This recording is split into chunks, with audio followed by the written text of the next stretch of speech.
आज daily cricket में कल आपके सामने हमने दो सवालों के जवाब रखे और इसी का सिलसिला अब आगे बढ़ाते हैं। आज इस वीडियो में अगले नेक्स्ट और 4 सवालों के जवाब देने वाले हैं। टोटल 25-28 क्वेश्चंस थे, सबके जवाब आपको देंगे जरूर, एक भी एक क्वेश्चन मिस नहीं होगा, बस आपको थोड़ा सा वेट करना पड़ेगा। हम डेली डेडिकेटेड वीडियो लेके आ रहे हैं ताकि आराम से डिटेल में आपके क्वेश्चन के आंसर दे सके। कल हमने 2 क्वेश्चन के जवाब दिए, आज इस वीडियो में 4 और क्वेश्चन हमने पिक किए हैं। एंड सबसे पहले किनका क्वेश्चन है और उनका आंसर देने की कोशिश करते हैं। पहले उनका क्वेश्चन जरा आप पढ़ देंगे।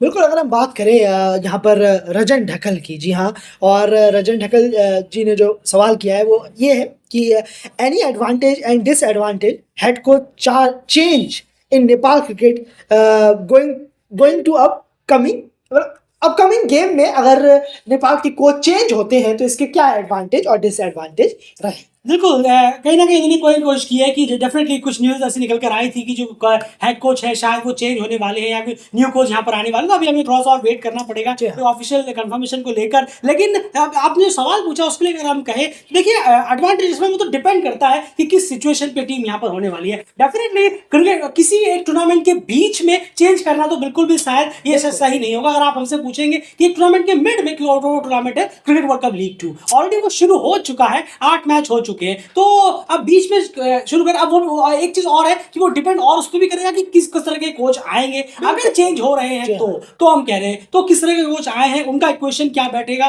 तालमेल में किस तरह की चीजें रहेंगी, वो सब चीजें देखनी बहुत ज्यादा बात हो जाएगी। तो अभी हम ये भी नहीं कह सकते कि बहुत एडवांटेज हो जाएगा, ये भी नहीं कह सकते कि डिसएडवांटेज हो जाएगा। अब ऐसे में कोई नए कोच आएंगे तो ऑल ऑफ अ सडन सब कुछ चेंज हो जाएगा एक महीने के अंदर अंदर, या डिसएडवांटेज भी ऐसा कुछ नहीं होने वाला। तो देखना पड़ेगा, वेट एंड वॉच अभी करना पड़ेगा इस चीज को लेकर अगर हम बात करें तो। खैर पहले तो ये न्यूज कंफर्म हो कि चेंज हो रहे हैं, नहीं हो रहे हैं, क्या हो रहा है, ऑफिशियल इसके बारे में बातचीत जरूर हो। उसके बाद अगले जो क्वेश्चन इन्होंने पूछा है, अगर हम देखें यहाँ पर एक्स डेमोन या इनका हैंडल है, इन्होंने यहाँ पर कहीं ना कहीं पूछा है कि should ICC do yearly series involving Ireland, Afghanistan, Zimbabwe versus cricket world cup league 2 teams to give them higher exposure, और cricket world cup league 2 itself is enough to give them get them to the next level. तो इन्होंने इसलिए कहा कि ICC जो है एक yearly series क्यों नहीं कराता क्रिकेट वर्ल्ड कप लीग 2 की टीम्स, और अगर आप देखें जो लो रैंक टीम्स हैं फुल मेंबर्स की अगर हम बात करें, आयरलैंड, अफगानिस्तान, जिम्बाब्वे की उन्होंने बात की। देखिए सबसे इंपॉर्टेंट बात यह है कि आपने पूछा शुड आईसीसी की क्या कराना चाहिए। देखिए कराने को तो बहुत कुछ कराया सकता है, वो तो हमने पहले भी यहाँ पर किया हुआ है, लेकिन दिक्कत ये है कि कराने का जो माइंडसेट है वो नहीं रहता कि कराना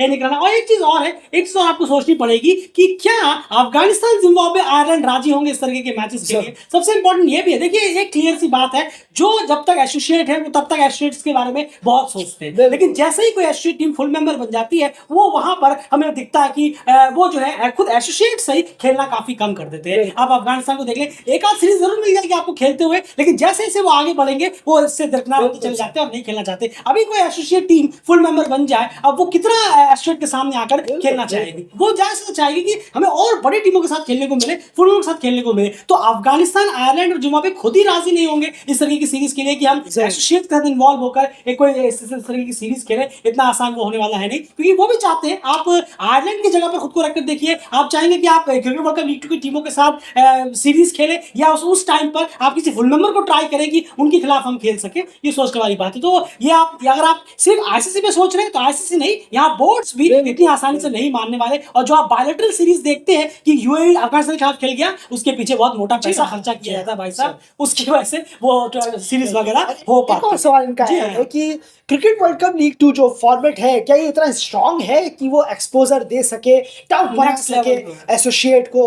तो आप इसमें जरूर कुछ कहें। बिल्कुल, तो डेफिनेटली टफनेस वो डिपेंड करता है कि टीम वहां उसमें टीमें किस तरह की हैं, और डेफिनेटली टीम्स इतनी तो स्ट्रांग नहीं है कि आपको नेक्स्ट लेवल के लिए वो तैयार कर सके। वो हमें दिखता है जब टीम वर्ल्ड कप क्वालिफायर में जाती है तो एक्सपोज होकर नजर आती है। सब टीम नहीं, कुछ टीमों की बात कर रहे हैं हम। तो जैसे आप देखें क्लियरली कट है, अगर आप देखें ओमान ओडीआई में, अगर देखें अभी रिसेंटली बहुत बुरा हाल है उनका, ओमान है, नेपाल है, यूएई ओडीआई में है, ये सब टीम्स हैं, नामीबिया है, नामीबिया भी बहुत स्ट्रगल कर रही है। अब लॉन्गर फॉर्मेट की बात कर रहे हैं लीग 2 में, तो ये टीम्स जो है इस लीग को ऑटोमेटिक कमजोर कर देती है। बहुत ही 50-50% इनका परफॉर्मेंस रहता है ओडीआई में। लेकिन स्कॉटलैंड, नीदरलैंड जैसी टीमें अगर होती, और जैसे अभी यूएसए खेल रही है वैसे ओवरऑल स्कॉटलैंड, नीदरलैंड जैसी अगर यहाँ पर 3-4 टीमें लीग 2 में और होती तो आप कह सकते थे कि हाँ ये टफ यहाँ पर एक गेम प्रिपरेशन हो सकती है। चलिए उसके बाद आगे बात करते हैं। अगला क्वेश्चन पॉर्क मोमो 53, जी हाँ, ये इनका हैंडल है। इन्होंने यहाँ पर कहीं ना कहीं सवाल किया है कि ईएपी और एशिया क्वालिफायर जो है वो ऑलरेडी मर्ज हो चुके हैं और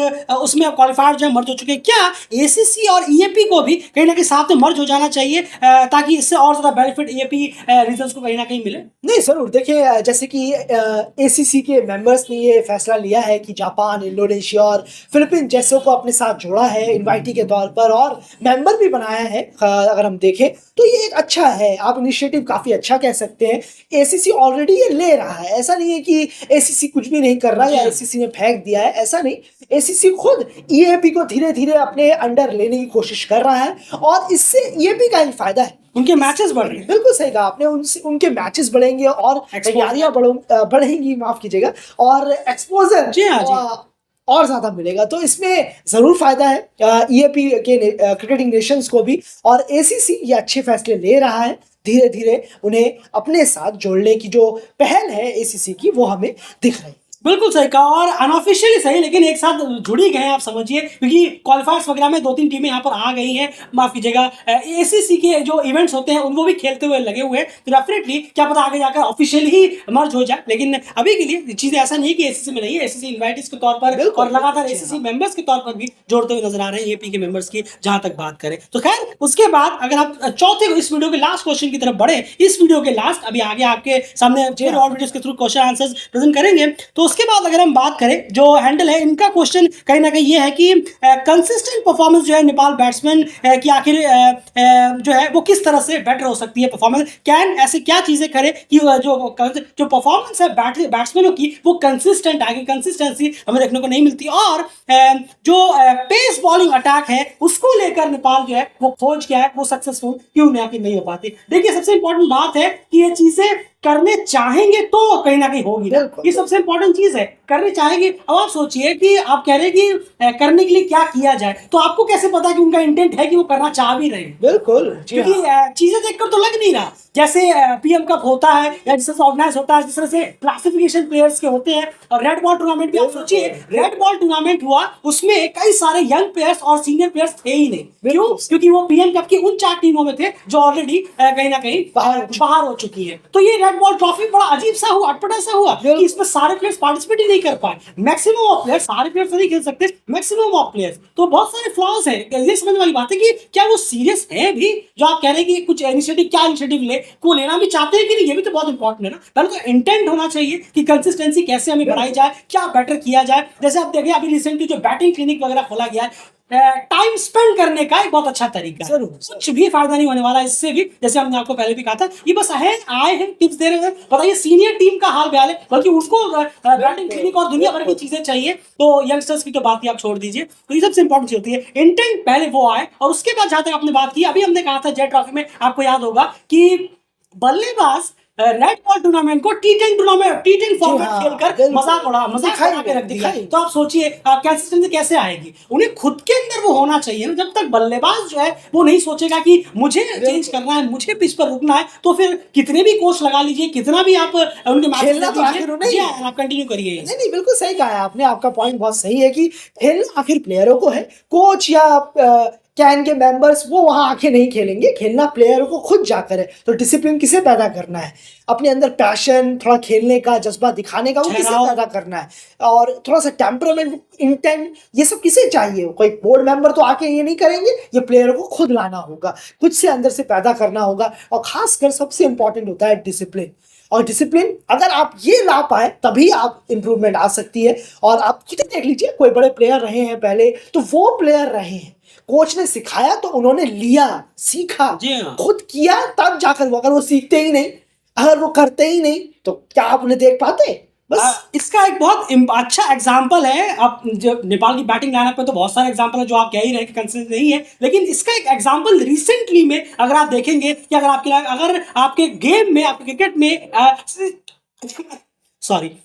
सीरियसनेस, इंटेंट और डिसिप्लिन नहीं होगा तो फिर आपका करियर किस तरह से होगा। आप एक नाम की तरफ नजर दौड़ा के देखिए, वो है इंडिया के पृथ्वी शॉ। पृथ्वी शॉ को आप बिल्कुल समझ सकते हैं वहां पर उनकी दिक्कत क्या हो रही है। और यशस्वी जायसवाल वो एक डिफरेंट नेम है और पृथ्वी शॉ ने एक डिफरेंट तरीके से लिया है। तो डेफिनेटली अगर आप सीरियस डिसिप्लिन नहीं होंगे, अपनी गलतियों पे काम नहीं करेंगे, आपके अंदर इंटेंट नहीं लेकर आएंगे, तो आप कितने भी बड़े बड़े कोच ले लीजिए, कितना भी बड़े स्टेज पर खेल लीजिए, देखिए वो आईपीएल तक कितना कुछ खेले हुए हैं लेकिन वो टीम में जाने नहीं। क्यों? क्योंकि इनकी इनकंसिस्टेंट नहीं है और सबसे इंपॉर्टेंट बात वो डिसिप्लिन और रिस्पांसिबल नहीं है अपने क्रिकेट को लेकर। ये इंपॉर्टेंट हो जाता है। तो ये सबसे पहले तो वो चीज हो जाती है कि प्लेयर कितने सीरियस है। देखिए एक रेड बॉल को टी10 का तमाशा बना के रख दिया, जिसे देखिए वो मारे जा रहे हैं। जी हाँ, बिल्कुल। दो नाम हमने यहाँ से सोचे हुए थे कि हम जरूर लेंगे, मयंक यादव और अर्जुन कुमल को। आप देखिए इसी बीच वो कोशिश कर रहे हैं। जी हाँ, कोशिश कर रहे हैं, अंदर वो इंटेंट दिखता है, वो कोशिश कर रहे हैं, साफ दिखता है कि वो ट्राई करने का कोशिश कर रहे हैं, रुकने का, ठहरने का,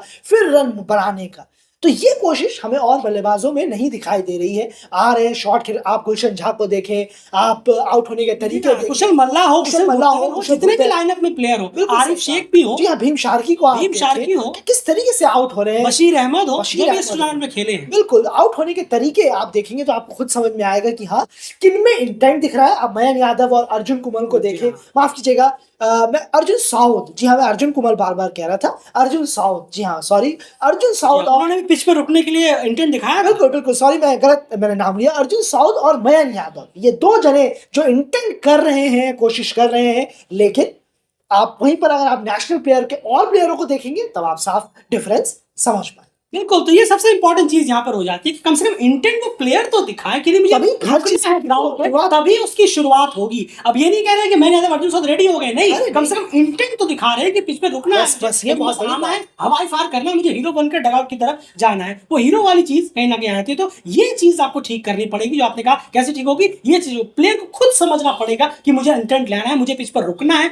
मुझे स्टे रखना है, मुझे रन करने हैं, तब जाकर मैं इसमें बेहतर कर सकता हूँ। तब उसके बाद कोच और बाकी सब चीजें, जो किस तरह का एनवायरनमेंट हो, कैसा टूर्नामेंट हो, कितना क्वालिटी हो डोमेस्टिक में, ये सारी चीजें आ जाती हैं। और उसके बाद आपने चीजें, अब देखिए यहाँ पर फैंस का भी थोड़ा बहुत एक वो रहता है, रोल रहता है फैंस का भी। जहां तक रोल है, देखिए आप जब इस तरह की कुछ अच्छी परफॉर्मेंसेस होती है, मयंक यादव हो या फिर डेफिनेटली आप कुछ देर तक बातें करते हैं, लेकिन सबसे इंपॉर्टेंट चीज है कि इस तरह के प्लेयर्स और इन तरह के जो बल्लेबाज होते हैं उनके बारे में और ज्यादा बातें होनी चाहिए, और ज्यादा उनको लाइमलाइट में लाना चाहिए। जो अच्छा परफॉर्मेंस करते हैं, जिन्होंने इंटेंट दिखाया है, उनके बारे में ज्यादा बात हो। अभी आप सोचिए फैंस को अगर आप देख लें तो फैंस को अभी ये चिंता ज्यादा नहीं है कि डोमेस्टिक की क्वालिटी क्या है क्या नहीं है। कुछ को होगी, बहुतों को नहीं है, लेकिन ये चिंता जरूर है कि IL T20 लीग में हमारे प्लेयर्स को प्लेइंग लेवल में मौका मिला या नहीं। बिल्कुल सर, उधर नहीं मिला, उसमें टाइम वेस्ट करने से ज्यादा बात होनी चाहिए किस चीज के बारे में कि हमारे पास इंटेंट प्लेयर कौन से हैं, डोमेस्टिक में और क्या बेहतर हो सकता है। इस चीज को आप उठाएं, इस चीज को आप रखें, इस चीज के बारे में बात करें। उसके बारे में लाइमलाइट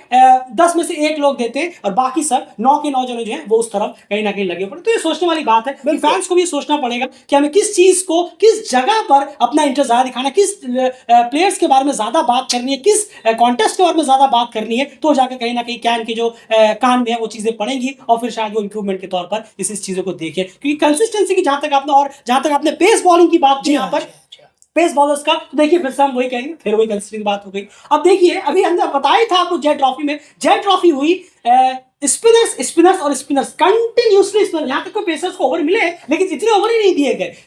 कोई स्कोर आया, डिफेंड करना, अरे टर्न हो रही है, पहले ही ओवर से ललित राजवंशी, पहले ही ओवर से सागर ढक्कल, पहले ही ओवर से बशीर अहमद, पहले ही ओवर से साहब आलम। तो पेसर्स को मौका भी कहाँ इतने दिए गए। आपको अगर आप सीरियस होते, देखिए जो आप कह रहे हैं कि कैसे हंट कर सकते हैं, ये तब होता अगर आप सीरियस होते। तो आप क्या कहते हैं, 150 रन डिफेंड करने, कोई बात नहीं, डिफेंड रहने दीजिए, हमारा मकसद डोमेस्टिक कराने का कुछ और है। एक आप काम करिए, स्पिनर्स को मत दीजिए, आप पेसर्स जैसे रेगुलर नई बॉल से पेसर्स को बॉल दिए, लगातार बॉल दीजिए जब तक उनका स्टैमिना है, 6 ओवर 7 ओवर, फिर उसके बाद किसी और पेसर को दीजिए। लेकिन नहीं, यहाँ इंटेंट क्या था, जल्दी जीतना है, खत्म करना है, ट्रॉफी ले जानी है, हमारे प्रोविंस को मैच जिताना है, वो सब चीजें ठीक है। लेकिन फिर डोमेस्टिक कराने का फायदा क्या हुआ। डोमेस्टिक कराने का मतलब ये थोड़ा ना कि आप सिर्फ ट्रॉफी जीतकर घर लेके चले जाए, मैच जीतकर पैकअप कर दे। डोमेस्टिक का ये इंपॉर्टेंट, रेड बॉल टूर्नामेंट जब आप करा रहे तो डेफिनेटली ये रेड बॉल टूर्नामेंट तो मजाक बन के रह गया, और उसको मजाक बनाया बल्लेबाजों ने, बॉलरों ने, जो साथ में कोचेस जुड़े हुए होंगे, बस धुआंधार यार मारो मारो छक्का मारो शॉट मारो, एक आध प्लेयरों ने बहुत अच्छा इंटेंट दिखाया, बाकी यहाँ पर रहा नहीं। तो ये सबसे इंपॉर्टेंट चीज है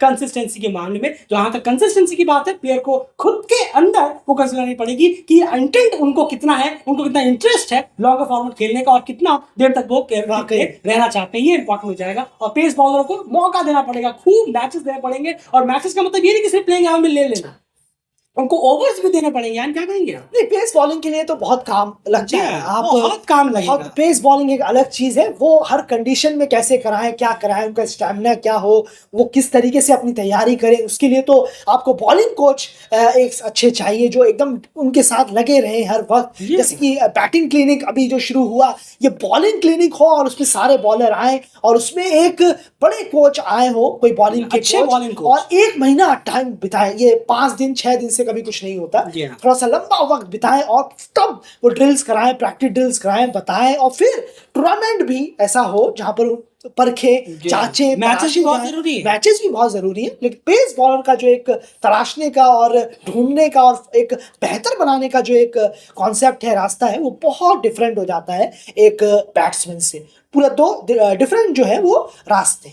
बिल्कुल सही कहा आपने। तो ये सबसे इंपॉर्टेंट चीज आती है। तो बस यही इसका आंसर था। सबसे पहले प्लेयर की सीरियसनेस, उसके बाद क्वालिटी स्ट्रॉन्ग डोमेस्टिक क्रिकेट, और उसके बाद की जो पेस की आपने बात की, उसके लिए जैसे कि आपने बताया एक अच्छा एक कंप्लीट प्रोसेस चाहिए होगा, तभी आप फास्ट बॉलर्स को निकाल पाएंगे और अच्छे फास्ट बॉलर निकाल पाएंगे। सिर्फ स्पार्क दिखाए, ये टैलेंट है, इतने से काम नहीं चलेगा। इंटरनेशनल में इतने से काम नहीं चलता। इंटरनेशनल में इतने से बॉलर जो है, आपको हर बॉलर को शाइन करना पड़ेगा, चाहे वो इंडिया के यंगस्टर बॉलर हो, चाहे वो नेपाल के यंगस्टर बॉलर हो, सब पे काम करना होगा। फुल मेंबर्स लोग काम करते हैं, डोमेस्टिक में निकलते हैं, इसलिए एक से बढ़कर एक आने वाले वक्त मिल जाते हैं, लेकिन यहाँ पर आपको काम करना पड़ेगा, उसी के तहत ये चीजें आ सकती है। फिलहाल उम्मीद है कि आपको इसका आंसर मिल गया होगा। बाकी आप अपने कमेंट बॉक्स में जरूर रखिए। ये 4 क्वेश्चंस कंप्लीट हुए, इसके बाद फिर कल आपके साथ वीडियो करेंगे, फिर उसमें कुछ और व्यूअर्स के क्वेश्चंस और उनके आंसर देने की पूरी कोशिश रहेगी। फिलहाल इस वीडियो में इतना ही। कल भी हमने क्वेश्चन पूछे थे, 2 आंसर दिया था, वो भी आप जाकर सुन लीजिए, पर आपको मिस आउट अगर हो गया हो।